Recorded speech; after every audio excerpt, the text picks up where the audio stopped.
You have to be playing going into a World Cup. You and I would have died to play a World Cup in our country. I would have given everything to play in my country. Unfiltered Soccer with Landon and Tim, presented by Volkswagen. Volkswagen has long been a supporter of soccer in America and has proudly been a partner of U.S. soccer for the past 5 years. My guy, LD, what's happening? We are back. We are back. You look like you might be playing golf after this show. You know, mate, it is going to be 72 today. Bit warm, so I didn't put the sweater on.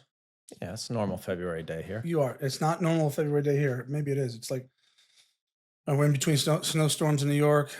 It's absolutely Baltic outside, but you know, you chose to live there, just as a reminder. Best city in the world, so I'm here. No, listen. I mean, agree to disagree. Agree to disagree. What's been going on? Nothing. You know, these ski weeks. I don't know if you ever had that with your kids. No, they give you like a week. I don't know. Maybe it's a California thing. Wait, that's like a real school? Yeah. They take a week off. And then the problem is I don't know who set this up. They should be fired immediately. They set it up so you have the ski week and then it goes into the weekend. And then it's, what's today? President's Day? And then it's President's Day. So now you have an extra day with your kids at home. And you're like, you don't like this is the dumb. No, you should do it Saturday, Sunday. President's Day is part of the ski week. And then you go up. Now we have an extra day because they do it at the beginning of the ski week. So like, it's amazing. I'm about to kill my kids is Listen, moral of the story. Don't do that. For all of our listeners, I am a man of the people. I don't get ski weeks. Don't have that. Landon is posh. This is what we've always known, but that's what makes us a dynamic duo. I'm actually headed over to London tonight. You're going tonight? For 2 weeks. Yeah, I'm shooting a neurodiversity documentary. Gonna sit down. A what? It's unsurprising. A neurodiversity documentary. What is that? What's that mean? You're gonna have to Google that because you should know. Right. And then I'm gonna sit down at Finch Farm at Everton with David Moyes, Jordan Pickford, Leighton Baines, Seamus Coleman on something separate. Probably going to call or be on the desk for the Everton Manchester United game. Yeah, doing a whole bunch of stuff, man. So it's really cool. All right. Safe trip. Thank you, brother. As always, follow us on social media at Unfiltered Soccer. Subscribe on YouTube. Follow on Apple Podcasts and Spotify. As always, please leave a comment, likes. We had lots of comments and questions this week. We appreciate that, and we'll try to get to most of them.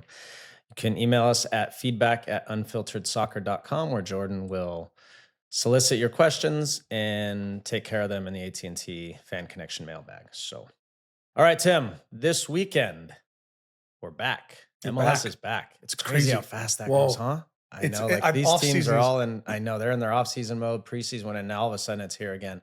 Most of the teams went to this Coachella Valley Invitational that's out a couple hours from where I live. Beautiful sunshine. It's a really cool event.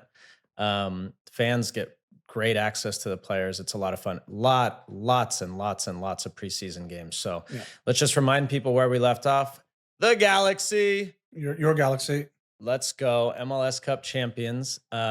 Starting the season this weekend against San Diego FC.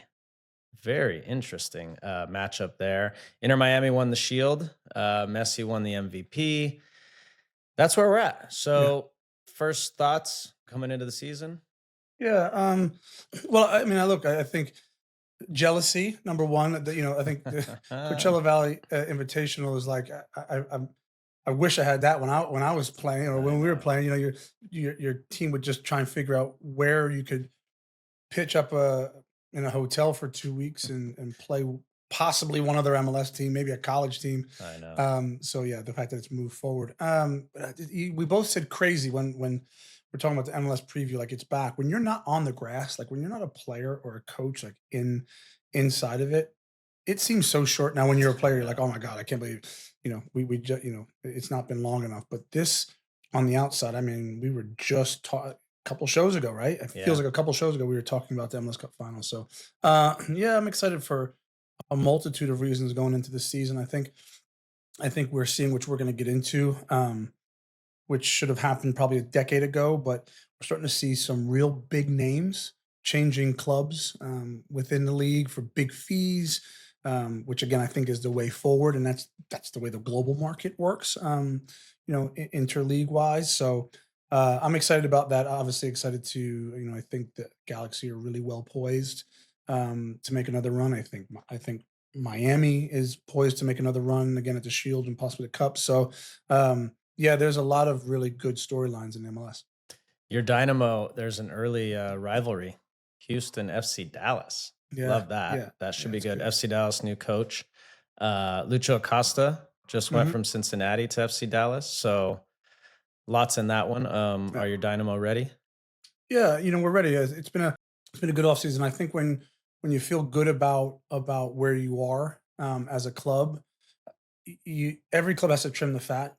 For us, we didn't feel like there needed to be a massive overhaul. We felt very very good about things, and obviously bringing in Jack McGlynn, I thought was a real coup for Pat Onstad and our club. So we feel Yeah, great I about love that, Pat. and He's yeah, so good. and Ponce, getting a full preseason under his belt and feeling like he can hit the ground running. So some more pieces to be added, but early on, really excited for kind of the group that we have, that we've given Ben Olsen. So looking forward to it. Yeah, should be good.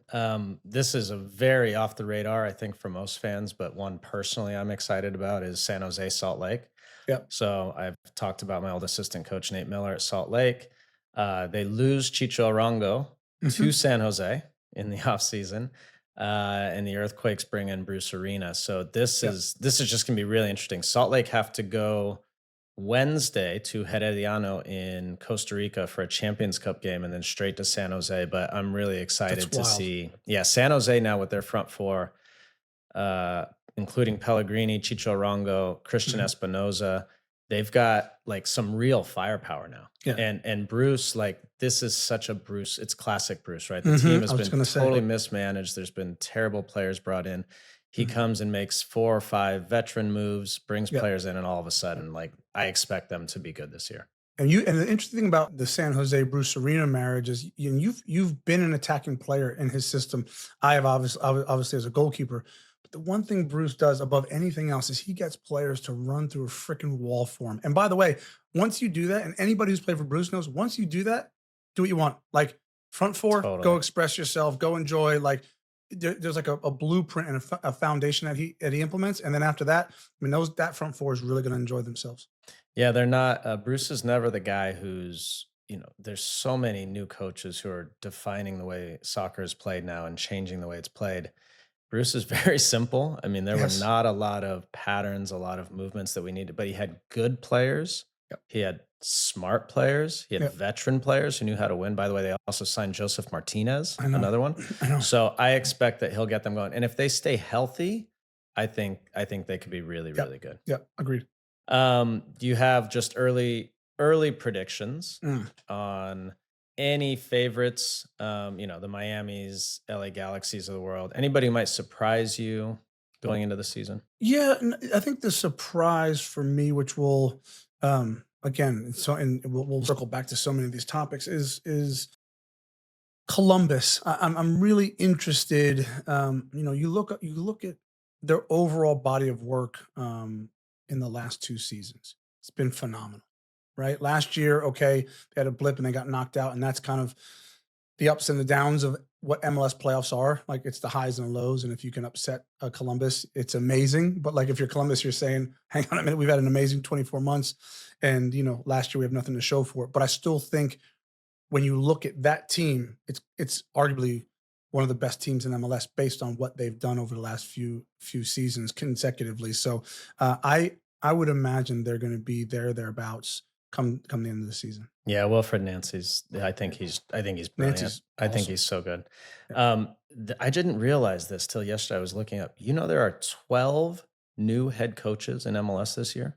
Mm. 12 out of Yeah. 30, which is Yeah. insane. It's almost half the league has turned over their head coaches. So I'd be really interesting to see how quickly those teams get going. I want to talk real quick about your former coach, Robin Fraser in Mhm. Toronto, and Mhm. just what do you expect? They've got this roster it's such a weird roster. They've Yeah. got some homegrown talent. They've got big stars. They're just an interesting team. So how do you Yeah. think he handles that?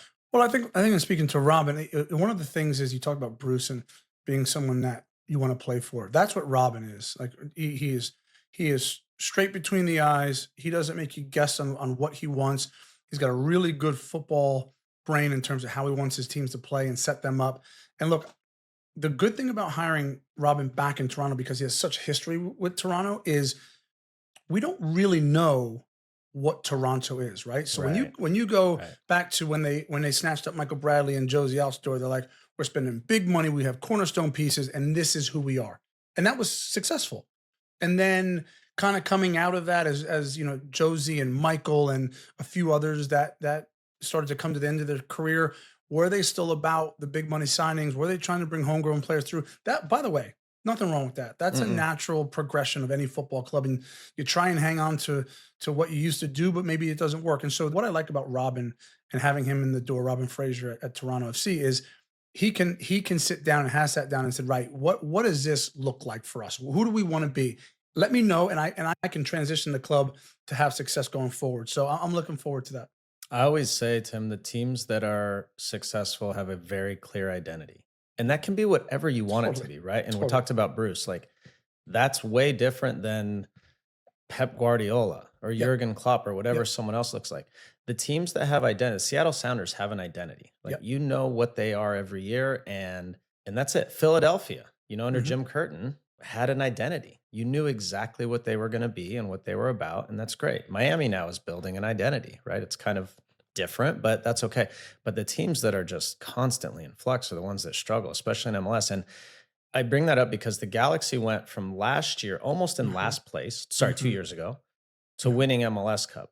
However, you could see if you were paying attention and if you were speaking to people behind the scenes, you could see that there was an identity being recreated and it hmm. was an homage to the past identity, Yep, which is, yep, yes, big stars, but not right now. It wasn't crazy big stars. It wasn't yep. Zlatan and Chicharito, that kind.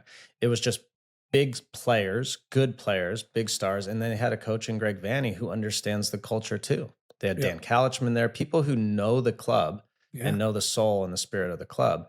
And I really want that for Toronto FC too, because it's a massive club in our league when they're doing well. Totally. Yeah. And look, and what you're saying is there's more than one way to win football matches. I think we get so caught up, and you talk about the Pep Guardiola effect across global football.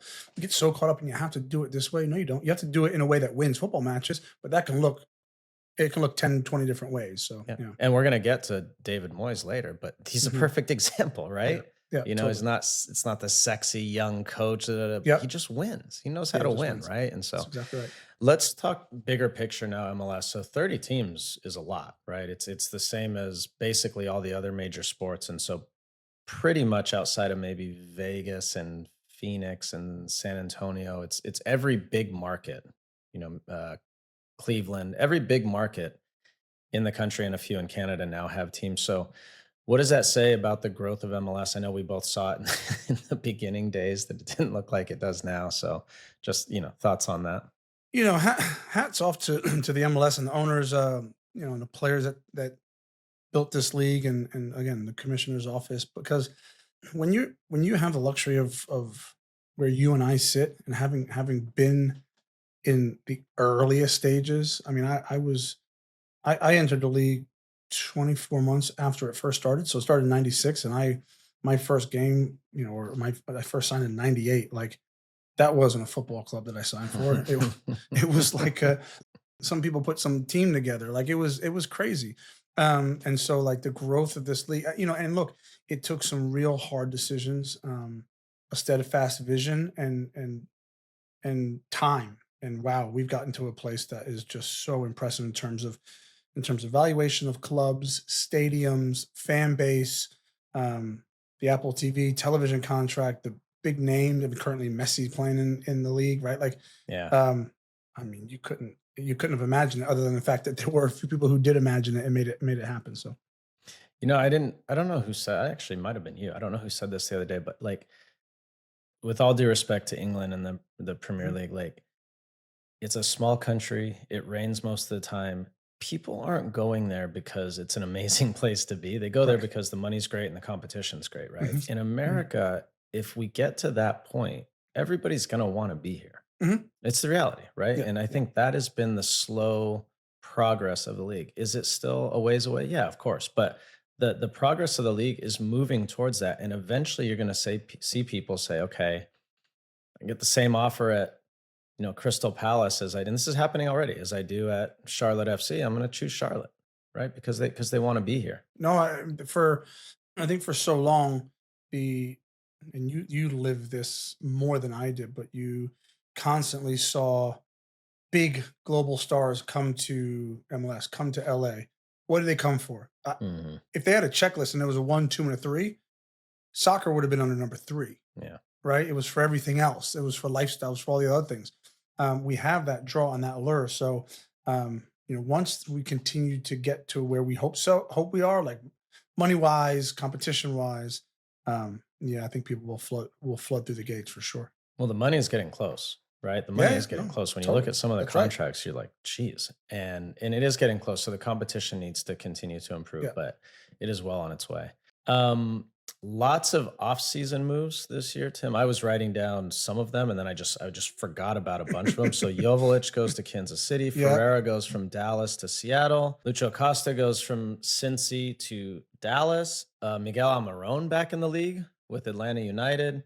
Luca De La Torre comes home to San Diego FC, which we'll talk about in a sec. Chucky Lozano, Mexican star to San Diego FC. Evander goes from Portland to Cincinnati. I mean, I can go on Yeah. and on and on. I Yeah. talked Yeah. Yeah. about Chicho Arango, Joseph Martinez. This Yeah. is insane. I mean, the movement in the league now, and I don't understand exactly the mechanism that they or what Mhm, they call it or whatever, but mhm. it's basically transfers within the league. Yeah. Yeah. It's incredible. Yeah. There's This just is been, oh, going. Brandon Vasquez, sorry, coming Yeah. back into the league. I mean, there's Yeah. just so many.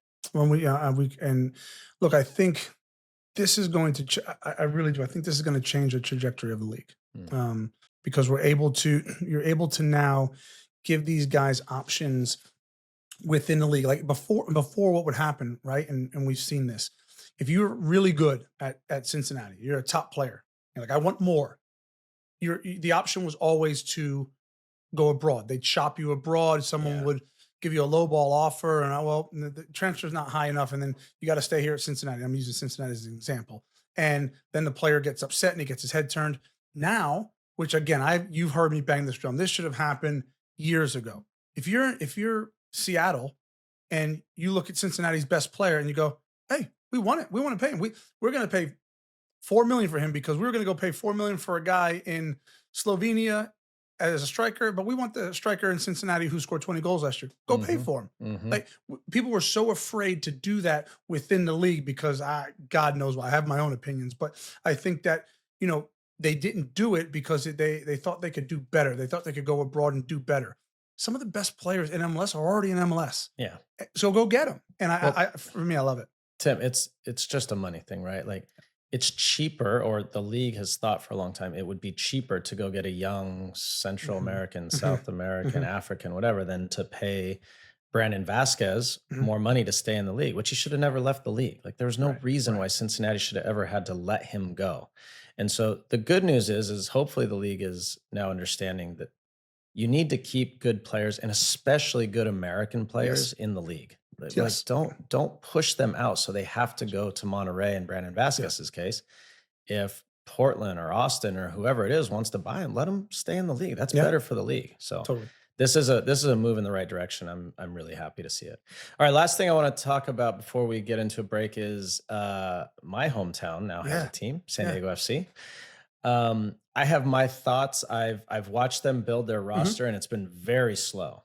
It's been a very, very slow build. But in the last 4 or 5 weeks, mhm. it's accelerated significantly. Yeah. My thoughts are there have been teams in this league that have competed right away and done well. But that was when the league was pretty immature.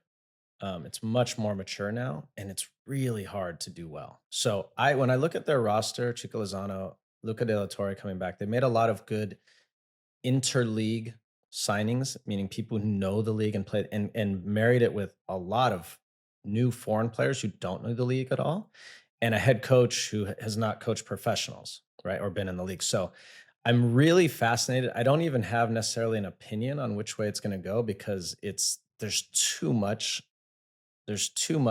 volatility involved. But in some cases, you could say, wow, this could be lightning in a bottle right away. And in other circumstances, you could say they're going to really struggle because they don't know the league. So, just from your, I guess, experience with expansion teams, I think your point is fair that there was a MLS 1.0 and 2.0 when it comes to expansion teams, and that the league wasn't as mature. I agree with that. What I would say is we've seen so many. I say so many enough to convince me that an expansion team can compete. As recently as St. Louis, Yeah. who was in the obviously made it all the way to Western Conference Finals. The original was Chicago Fire 1998 under Bob Bradley, who were a bunch of world beaters. Like They were so good. the team They that were Bob so put together. Like what? Like yeah. I can honestly say this to you, it's so hard to compare generations. I'm one of these people who finds it difficult. I can assure you, Bob Bradley's best team could step on the field in its prime this coming MLS season and being at the top. No They question. had some bad guys, and when I say bad guys, they had some Peter Novak, absolute winners. Armis, remember? Oh my Oh, they god, were and so good. Stoichkov. I mean, a young Josh CJ Wolf, Brown, they were Bees. so They good. were Yeah, B. amazing. Zach Yeah. Thornton in goal. Seattle Sounders competed. LAFC has competed. Atlanta Yeah. United, under the tutelage of our dear friend Carlos Bocanegra, they competed early on. So Yeah. we'll see. I mean, I think San Diego is such an interesting one because you know it falls into the LA, New York, Miami box. People are going to want to go there. It's a destination. For you, look, we know that you bleed Galaxy, right? Will you support that team? And I Of don't mean support. course. Will you go there and take your kids Yeah. there? And Yeah, yeah, yeah. that's So cool. it's the same thing. Like it's the same thing with the Dodgers and the Padres. Like Yeah, I grew up watching Vin Scully and listening to him my whole life on KCAL 9 in LA. I had a little TV in the corner, and every night I would go watch the Dodger game. yeah, Like, and the same yeah. with the Lakers. And so I am a through and through diehard Dodger fan. But when I moved to San Diego 10 years ago, my kids grow up and Mm, my kids love the Padres. that's cool. So Yeah, how do you go to the Padres and root against the Padres, right, right? right, Like, right, right, and they right. used to be the rival. It's Yeah, going to be the same. I mean, I love San Diego. I know a lot of the people either involved in the soccer side or the not soccer side at San Diego FC. Our old president from San Diego Loyal, Ricardo Campos, is there. I want them to succeed and do well. It's hard for me though. I played for the Galaxy. It's not like I yeah, watched them on TV. I mean, I lived it and yeah. breathed it and lifted championships. So I'll root for both. Don't ask me who I'm rooting for this weekend. I'm not going to answer. Are they playing at Snapdragon? Is that the No, home it's in stadium? LA.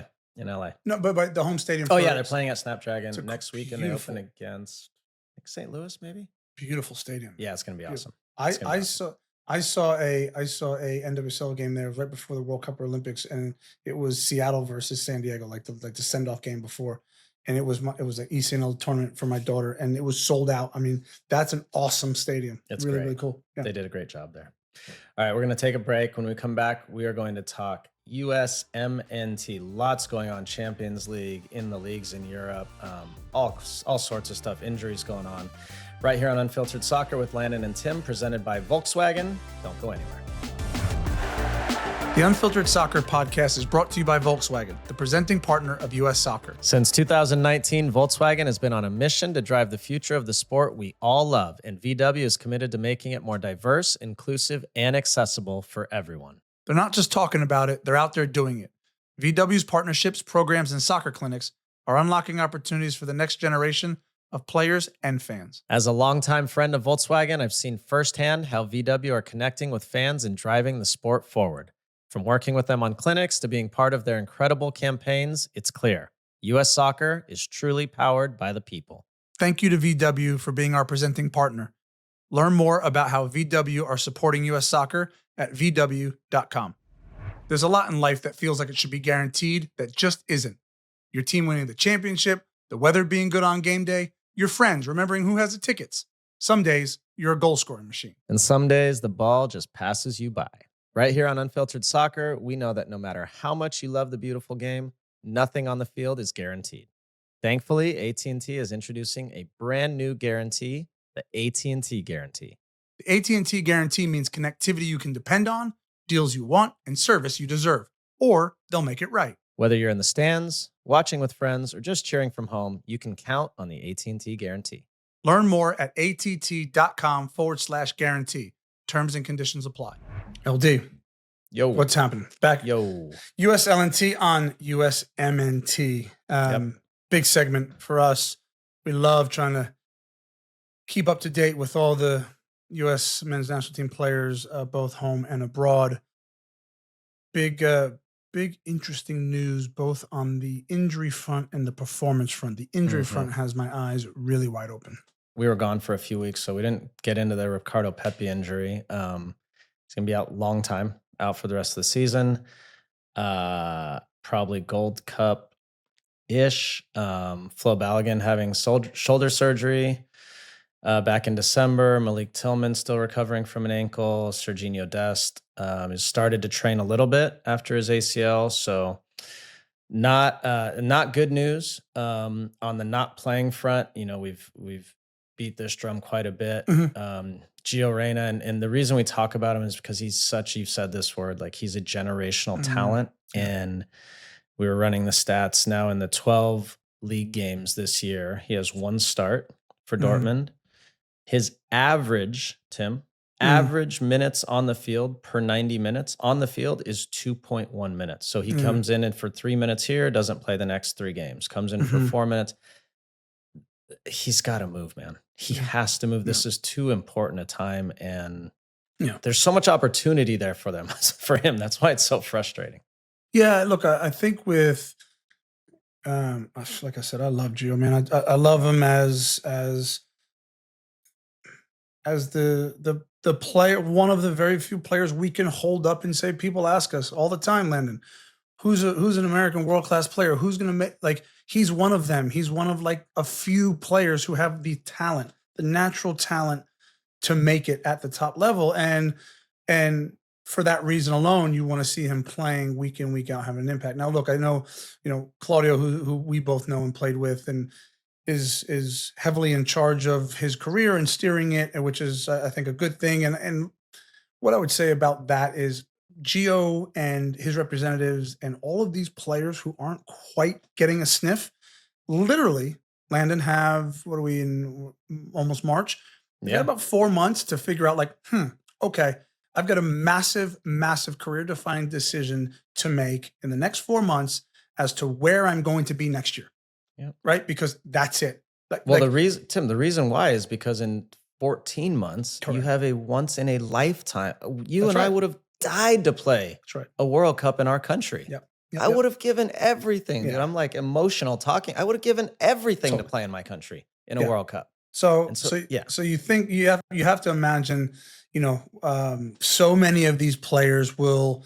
I'm hoping, and if they're listening, please talk to your agents and your representatives and figure it out, because you have to be playing going into a World Cup, and that move has to be made in the summer. And look, I think regarding the injuries, I was bummed, man. I was really, really bummed with Ricardo Pepe's injury, yeah, because me too. Flo's been out, and Flo, before he got injured, was looking the part as the nine, right? And then he got injured, and Ricardo Pepe kind of grabbed that shirt with both hands and both fists and kind of made it his own. So, like, okay, this is good.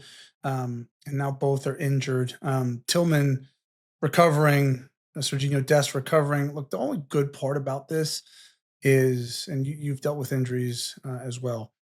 The good part about it is these are young men, right? These aren't players who are over the hill and you don't know if they're going to come back. Yeah, These guys will hit the ground running, and they'll be, one, excited to be back on the grass because everyone hates being injured, but also, like, they understand. I believe they understand that time is of the essence, and, like, if they can come back stronger, fitter, and healthier, sometimes that injury layoff is yeah, actually the rest you needed. Nobody yeah. wants That's it. right. Nobody wants it. But, like, imagine coming back 14 months before the World Cup with a renewed sense of optimism, spirit, health. Like, I think we'll be okay. But right Joy for now, playing. Yeah, joy for playing. But right now, I'm like, yeah, I'm bummed. yeah. Well, one guy, thankfully, who has been playing and is playing at an elite level is Weston Yeah. McKennie. Yeah. Somebody sent me a text this morning, actually, Tim, and they said, "Can you believe that we had a guy, an American, wearing the captain's armband for Juventus in a massive game Mhm. against Inter Milan?" And I was like, "Wow!" And we've talked about this before. I didn't even really bat an eye because you're getting used to it, Yep. especially with him. Yep. I was like, "That's insane!" An American in Italy wearing the armband Yeah. in a massive game for a huge club. Yeah. It's not like he's like Hellas Verona or some like Sure. Sure. small Sure. Sure. club. Like this was insane. Sure. And it's so fun to watch, man. He and Weah, and like they are absolutely so fun to Yeah. watch right It's fun now. to watch. And I think Look, I think that's what big credit has to go to Weston McKennie because you hear a lot. You see him on the pitch, and his attitude and his energy is infectious, right? And then if you're close enough to the inside, you and I aren't on the inside, but we're close enough to the inside to hear stories about like his attitude and his personality and how bubbly he is and how much he affects the group in a positive way. And then you say something like that, he's a captain of Juventus, and then it all checks out. Because if you can be an American and wear the captain's armband in Juventus, even for a short period of time, you're doing nearly everything right. So, look, I think Totally. what gets everyone excited about this group is the Wayas and McKinney and Christian Pulisic and Tyler Tyler Adams. Like, Adams back now, yep. these are players where you're like, God, if everyone can be healthy and everyone Yep. can get Anthony enough games under the Robinson. belt together, Yep. Anthony Robinson, my God, Yep. then you're like, yeah, we should feel optimistic about having a good run in 2026. So yeah, fingers crossed everyone gets healthy on the pitch and playing regularly in the next 14 months. But this is a continual story. Yeah, it's great. And we're only a year or so removed when Weston McKennie got kicked out of camp Yeah, right, in Nashville. I right. believe it was Nashville for making some bad decisions off the end. Sometimes I say to him in those moments, and I was very critical of him. Yep, Sometimes those are the best things that can happen of course, because of course. it's a wake up call. Yep, And now, next thing you know, he's wearing the armband for yep, Juventus. Like, good on you, Weston. Like, totally. learn from it, grew up, and so happy for him. Yep, Okay, can we move on to the Premier League, please? yep, Because last Wednesday, God, I was sitting in Colorado. We were skiing last week. yep. Um, I was watching the Merseyside Derby, Everton at home against Liverpool. It's 2-1 Liverpool in the last minute. I'm about to like throw something at the TV.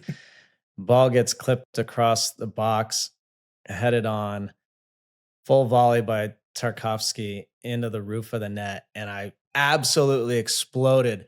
And my wife looks at me and she's like, "What the hell is wrong with you?" And I'm like, "You don't get it. You don't get it." She's like, "It's a game in the middle of the season." I'm like, "You just don't get it." So Everton Yeah, tied 2-2, the last Merseyside derby ever at Goodison. God, it was so fun to watch, man. yeah. I think that um, I was on the desk for that game. I was in the studio for with NBC, and yeah, it was a great game. I thought that Liverpool handled themselves well. Prior to the game, my initial thought, which kind of came to fruition in the game, was that Moyes was back, and he was going to and he would know that Everton team can't go toe to toe with Liverpool. They can't just play them off the park. That No wouldn't chance. happen. Liverpool's too Right. talented. So sometimes, as we talked about, you have to tell your team to roll your sleeves up and go earn the right to play. And by the way, get in their face, dump them on the floor, and see if they like it. Because Yep. most of the teams at the top don't like that, and that's what Everton did. And they made it tough. Made it tough for the midfielders to have a clean look into the strikers, which we know is Liverpool's front three is sensational. And it was a good game of football, and Liverpool handled that and took the lead. And I thought it was great. I thought the emotion in the stadium, both the Reds and the Blues, was fantastic. And then an epic winner equalizer by Tarkovsky. And I was on the others. I was on at Anfield, I think in 2015 or 16. I can't remember exactly, but Phil Jagielka hit a Jags, what a screamer goal. into the cop What a end, goal. 2014 into the cop end, and it was from 22 yards out. One of the most amazing feelings. Yeah, go Google that. Yeah, Yeah. incredible. So it reminded me of that, and it was what I said on air was this: derbies have the emotion of derbies has gotten lost. Guys are friendly. Everyone's on TikTok and Instagram. Their homies hugging in the tunnel. I remember the days you walk down the tunnel, you didn't look at anybody, No, and you walked out the door. Now it's like no your chance. best mate, you're giving a high five, and that kind of renewed a sense of optimism of like, okay, derbies aren't dead. Like there's still some goodness in it. So yeah, it was That's ugly right. and The fun. fighting at the end too. Like, I Yeah, love that. yeah, Like totally. they need to care, man. It's great. It was so great. So Everton won again on the weekend, by the way. Mhm. I don't know what's that, 5-7 Yeah, or something. They won 5 and yeah. 6 or something. So well on their way. Who would have bet money? Or It's who would for have even given you odds on Everton being level with Spurs on points and ahead of United 25 games into the season? That's you wouldn't. incredible. I think it's 4 wins, 1 draw, and 1 loss. Incredible. Unbeaten in 5, I think so. Yeah, well done, David Moyes. City dismantled Newcastle. We're not going to spend too much time on them because they still have a ways till they're back in our good graces. But Marmoush with the hat trick. Well, Very Marmoush was impressive. awesome. Yeah, it Yeah, was like a he's 14-minute been hat trick or he's something. been so good. Leicester Arsenal. So the big question with Arsenal is how are they going to do without a striker? Yeah, Apparently pretty well. Mikel Marino, yeah. the late It brace it was to win the interesting. game. So Saka we know has been out for a bit. Martinelli's out. Jesus and Havertz are center. Their two number nines were out. Havertz like tore a hamstring in like warm weather training in Dubai. Like I'm thinking every time I was at warm weather training, I didn't get out of first gear. So I'm not sure how he did that. But unfortunately, they didn't have a striker. So Yeah. leading in, it was like, who are they going to? Are they going to play Raheem Sterling at the false nine? It ended up being Trossard at the false nine, Sterling to the left, and Wanyeri out to the right, the young 17-year-old. It just didn't really work. Nothing really clicked. And then at the end of the game, which was interesting, LD, because we had heard within our NBC group and heard we don't even know, like there's people that were saying like, hey, Mikel Marino can play striker, and he hadn't played striker in his career. Like there was no games where he played as a recognized striker. So the only thing we could really think of was like, in training, some guys are like really good. Like Jagielka and Wayne Rooney would put the gloves on and they jump in goal, and you'd be like, Yeah, yo, yeah, yeah. in a pinch, these guys could be third goalkeeper. Like these kind of crazy rumors. So we had heard on the inside that like, hey, Mikel Marino could be an option. We're like, all right, we'll keep that in our back pocket. Sure enough, that front three didn't work. He brings on Mikel Marino late on in like an ugly 0-0 and two brilliant finishes. A Yeah. header where he just snaps it into the corner, and then a left-footed strike that just guides in. And I'm thinking, this I think is their number 9 for the run-in because they have to win. Yeah. And look, when you're in a team that has the ball all the time and has a lot of possession, a lot of chances, but like especially if they're playing at home, Yeah. it's not, take this the right way. Yeah. It's not the hardest position to play, right? Yeah. It's hard to score goals, but to be somewhat effective, you just occupy center back, stay in front of the goal, in the box, good Yeah. timing with your runs. And then he's a good finisher. I mean, he's a high quality player. It's not like Mhm. he's, a center back up there who's never scored before. So it's not that different. Now, if you're on the road and you don't have any possession and you have to do all this other dirty work, it's harder. But in this circumstance, I think he's on a good team that has the ball a lot, will create a lot of chances. No Yeah. problem with it. Yeah. I think he can be he's successful. I think he's a good option. Spurs United, they don't deserve any of our time, unfortunately. Just two bad teams, nothing really in the game. Yeah. Spurs do win, which is huge for Ange, but Yeah. not a lot there. No. Look, I think Spurs, both mid-table, below mid-table teams. United is a complete overhaul for me. And we've Yeah. seen that under Ruben Amorim. Hopefully he'll get some time to do that. I think he will. Ange Postecoglou, fun, exciting team. They play one way. He's getting a lot of big players back fit. I expected Spurs to kind of run away with the game, but in the end it was 1-0. So again, a long way to go before both of those teams are relevant. Yeah, agreed. Okay, let's switch gears here. Some really, really interesting news last week. Big news, man. Andrew, one of our producers, sent us on our text. And I got this from a few other people too. This New York Times headline, I think it said something like "Move over MLS." Mhm. There's a new Division One coming. I'm kind of rolling my eyes, like whatever. So USL, who is currently in second division, is also has a third division and fourth division league. So USL Championship is the top of their pyramid. USL League One is next, and then USL League Two is under that. They have plans, and we're gonna have to dig into this more, Yeah. to start a new Division One professional league Mhm. in the 2027-2028 season. Now, so Mhm. people understand there are metrics you have to meet to be a D1 Yes. team. I believe it's 15,000 seat stadium. Correct. You have to have. You have to have owners who are capable of spending X amount of money, so meaning their net worth is at X amount, so they're capable of losing X amount if everything Mhm. goes upside Mhm. down. So this is big news if they can pull it off. Yeah. Obviously, it's big news for MLS too, who have not really been competing against USL for a long time, but Mhm. now might be. So what's your take on all this? Wow. Yeah. So the good thing about this is this is going to be an ongoing conversation that's targeted to start in 2027-28 season. Mhm. We're going to get big news about this constantly, and that's Yeah. good because we can talk about it. Look, you and I will you and I have been owners in the USL. I'm currently an owner in MLS and NWSL. I attack this conversation not with any bias, but with a history in this country at every level, and you and I share that. Um, you talked about some of the requirements, so let's just start there. It has to be a minimum of 12 teams at launch, Mm. expanding to 14 teams by year 3. Teams must be in the Eastern, Central, and Pacific time zones. 75% of teams must be in metro areas with 1 million plus people. Oh, Stadiums, interesting. as you mentioned, must be enclosed with at least 15,000 seats. That's a big one for me, That's a Landon. big one. Yeah. Ownership groups must demonstrate financial viability to sustain operations for at least 5 years. Okay. So those are the main talking points, if you will. It's going to be hard. It's going to be hard to compete. Look, now I think there's two sides to this. MLS started, right? There's been a bunch of iterations of what soccer looks like in America. 1994, the World Cup comes here, and then MLS starts in 1996. There is no soccer in America, no real soccer in America to Yeah. speak of. There's teams. You now have, we've talked about this at the top of the show. We now have one of the more amazing leagues in the world, right? In MLS.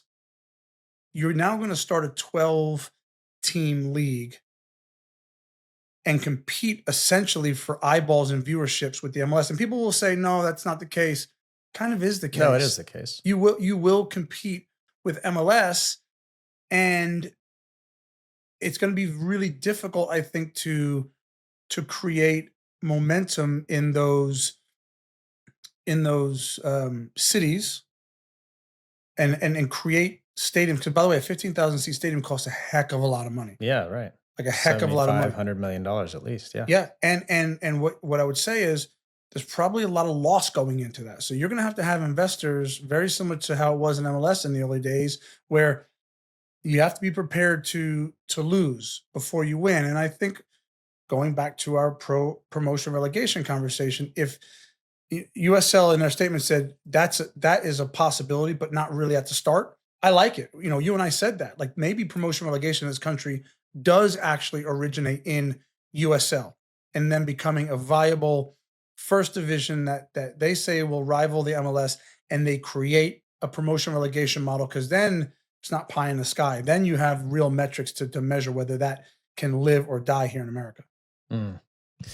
Okay, so yeah, I have a lot of Mhm. thoughts on all this. So promotion relegation. Someone asked me, what is going to differentiate this Mhm. from MLS, right? If Mhm. USL is able to pull this off. Mhm.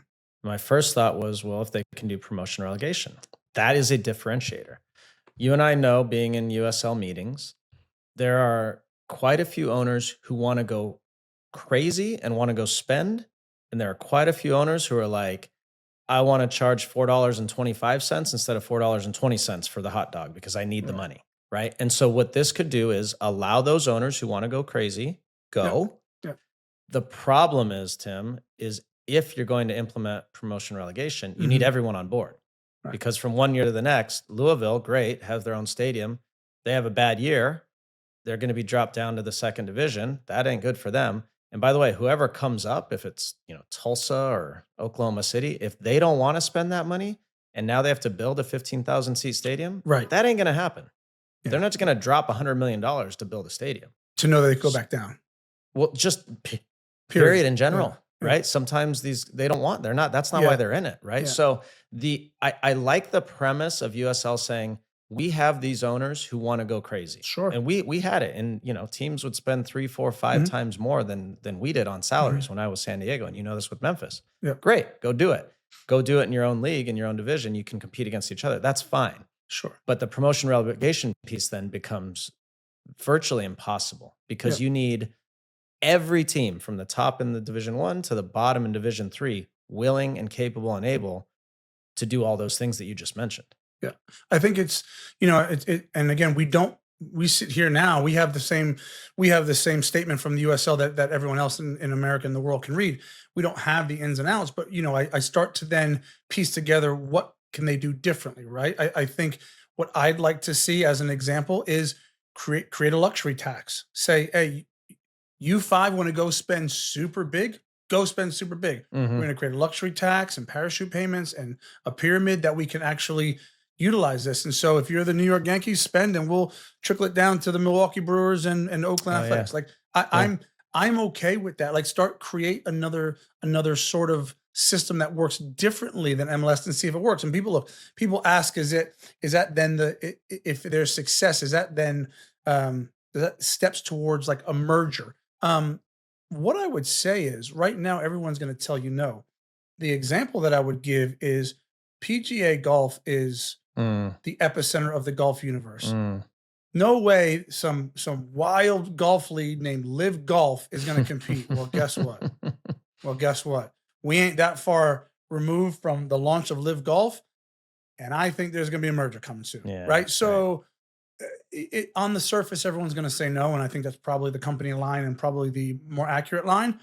But if there is some success with a USL being a first division and some sort of luxury tax or promotion relegation, there's always a conversation at the table. But again, we're far from that.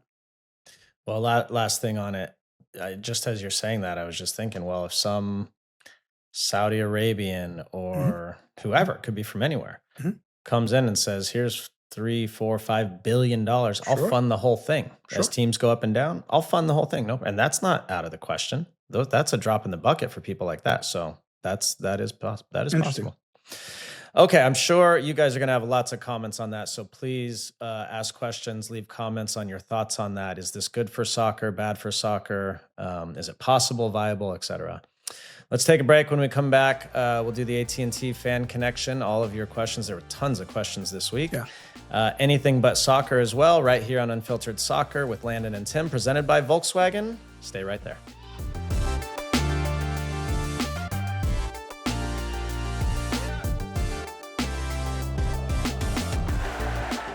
It's time for the Fan Connection presented by AT&T. Every week, we invite you, the listener, to connect with us by submitting your questions. The best way to grow the game of soccer in the U.S. is to keep asking questions and keep talking about this sport we all love. At AT&T, connecting changes everything. And on USLNT, our connections with you will help grow the game.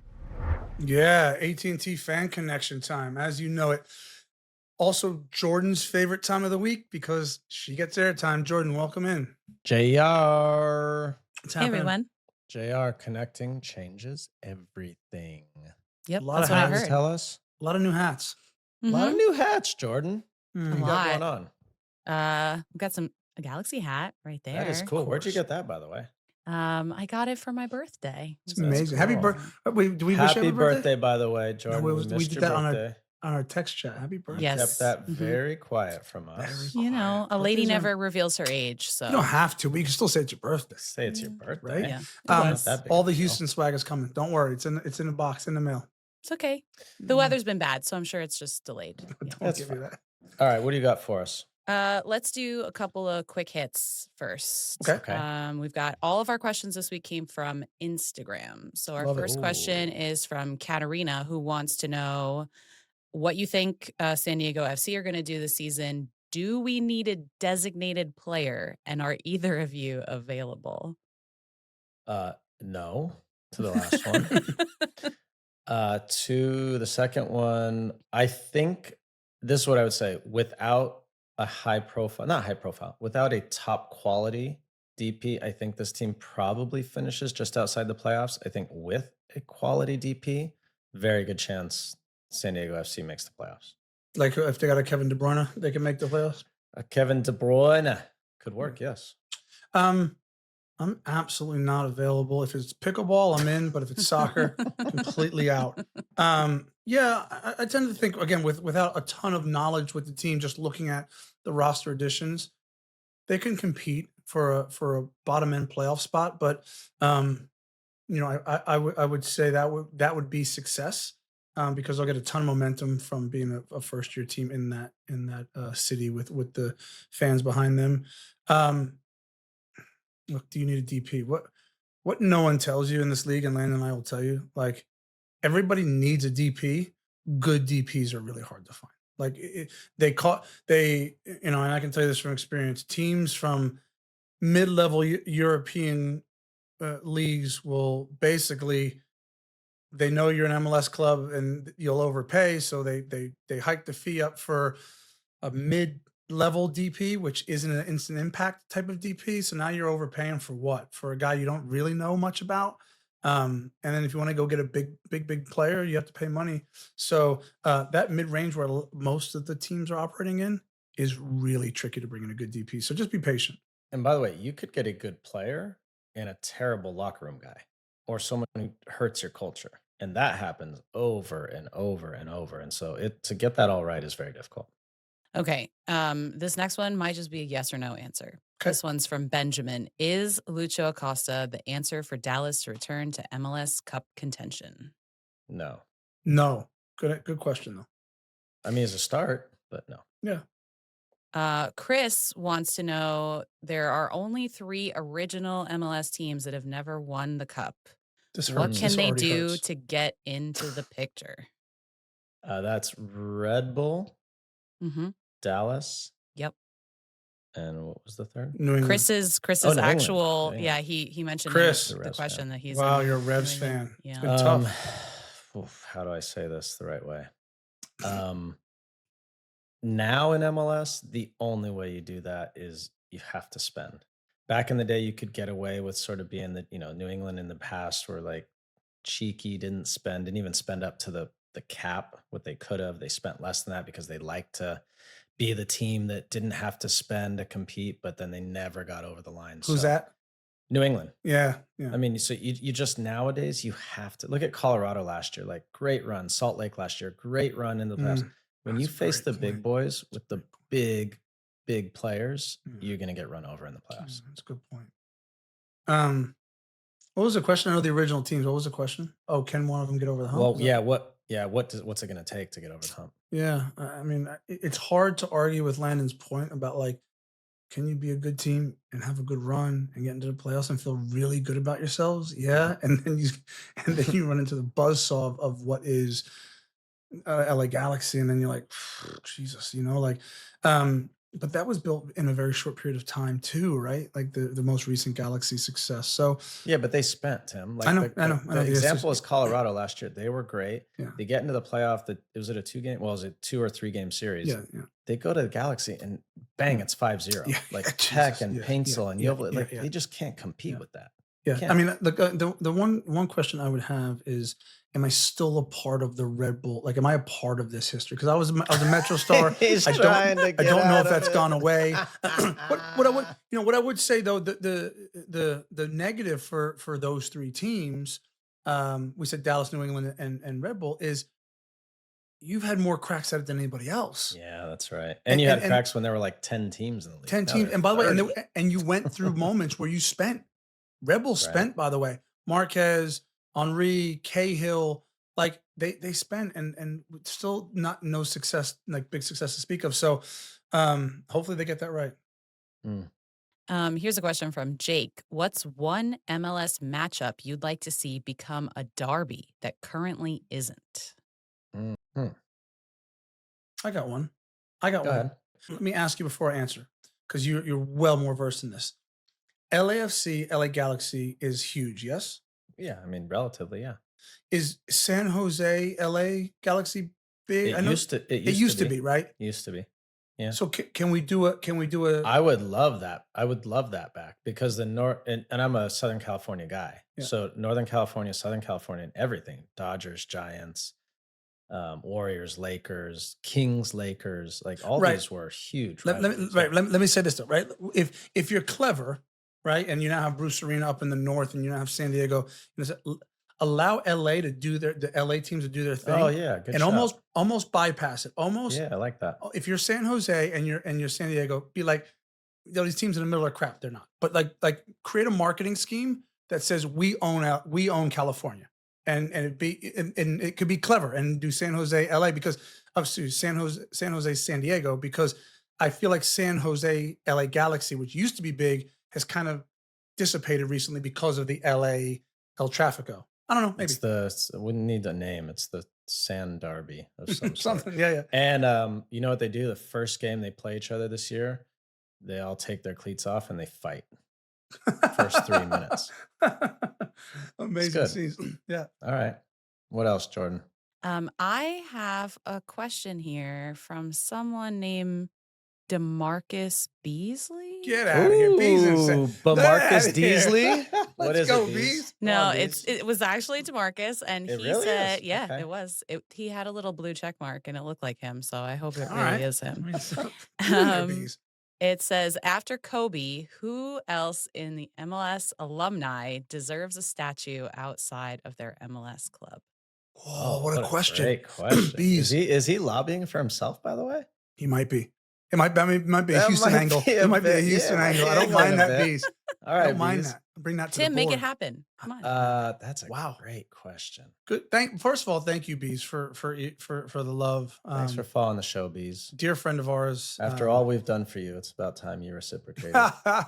He's carried us on occasion. Yes, he has. Okay. That's a Let me great give this a question. thought. I know one that jumps off the page for me. The one that jumps off the page for me is Brian McBride in Columbus because those two are synonymous. I don't know if that's the final answer.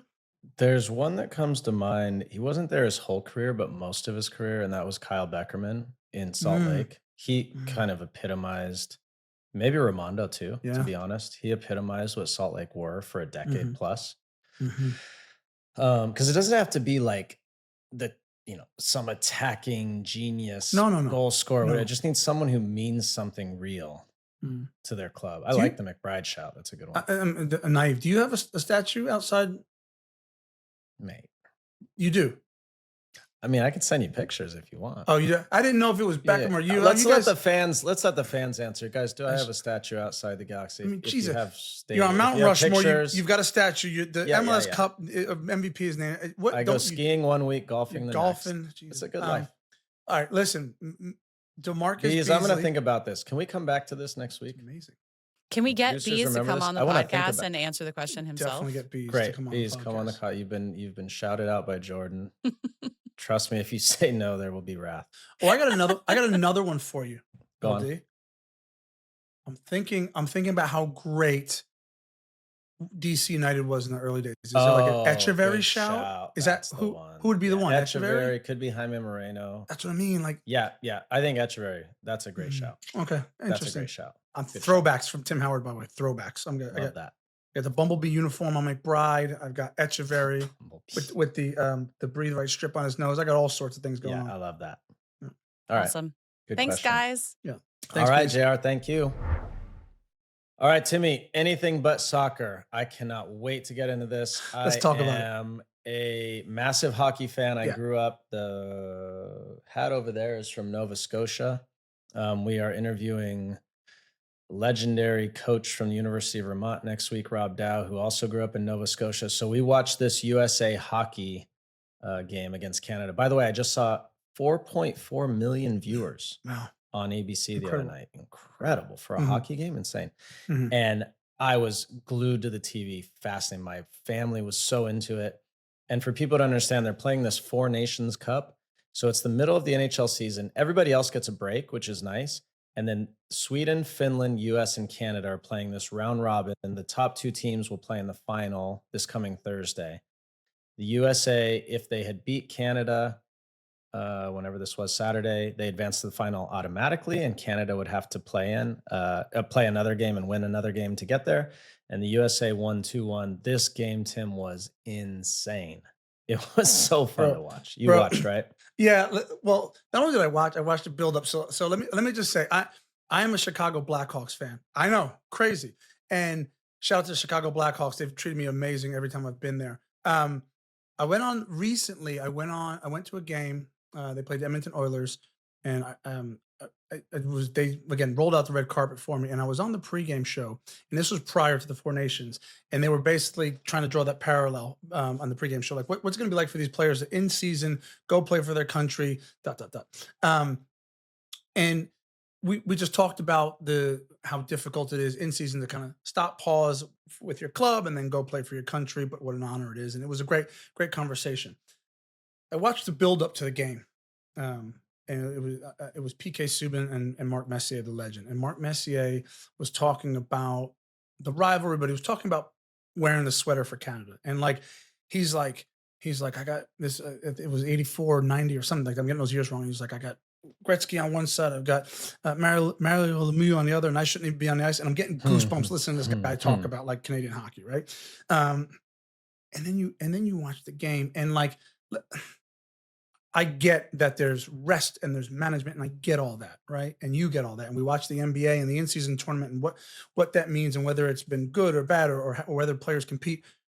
You and I know that when you play for your team, your club team, right, and then you go into an in-season tournament, whether it's you pause and you got to come back to the states to play in a World Cup qualifier, or you go play in Champions League, whatever it is in season where you're not playing, you're playing a different competition. You and I know you go full tilt. There is no day off, and the puck drops for US Canada, and these dudes drop their gloves and fight. I'm like, this is mid season, and there's three fights inside the first nine. Three fights in the first 9 minutes or something like that. 9 seconds. 9 seconds. And I'm thinking to myself, well, that was incredible. And then I watched, and I remember watching the first, obviously the game started to take shape. The first and second period, I have never seen a faster hockey game. Like, it was moving at the sound of speed. These guys, and by the way, you've been around hockey players. Hockey players for me are the best athletes. The best athletes. They can skate. Behind the scenes when they're warming up, they're juggling soccer balls, they're shooting basketball. They are the best athletes when it comes to being a professional athlete. It was an insane game. It was so fun to watch. And this morning, my dad sent me a text, and he said they clocked Connor McDavid. Connor McDavid's first goal was insane. He receives the puck in the middle of the ice, and for people who don't know him, he plays for the Oilers. He's this Canadian sensation. And when you watch him, it looks like he's playing against high school kids, because when he goes, he just goes. And I remember playing Cristiano in our prime, and when it was a friendly at the Rose Bowl, and when he decided to just take the ball and run by you, you could have jumped on his back and it wouldn't have mattered. He would have just kept going the same speed. And Connor McDavid, they said they clocked him during this goal. He blew by the US defense. They clocked him at 35.4 miles per hour, which I believe is the fastest a human has ever skated. And he had the puck with him. It was just, it was insane. The game was insane. It was 3-1, by the way. 3-1, there was an empty netter at the end. Oh, it was so fun. And they play, so if Canada wins tonight when the episode drops, the US Canada will be the final on Thursday in Boston. Let's go. At the Garden. I cannot wait. Let's go, dude. Amazing. All right. Great show today. Thank you guys for being with us as always. There were a lot of great questions last week, so keep them going. Remember to subscribe on YouTube, Apple Podcasts, Spotify, wherever you listen to your podcasts. Follow the show across all of our social media at Unfiltered Soccer for lots of bonus content. Yeah. Thank you, everybody. Always a pleasure spending time with you. Thanks to our presenting sponsor, VW, and our Fan Connection sponsor, AT&T. Have an amazing week. Look forward to seeing you back next Tuesday with another edition of Unfiltered Soccer.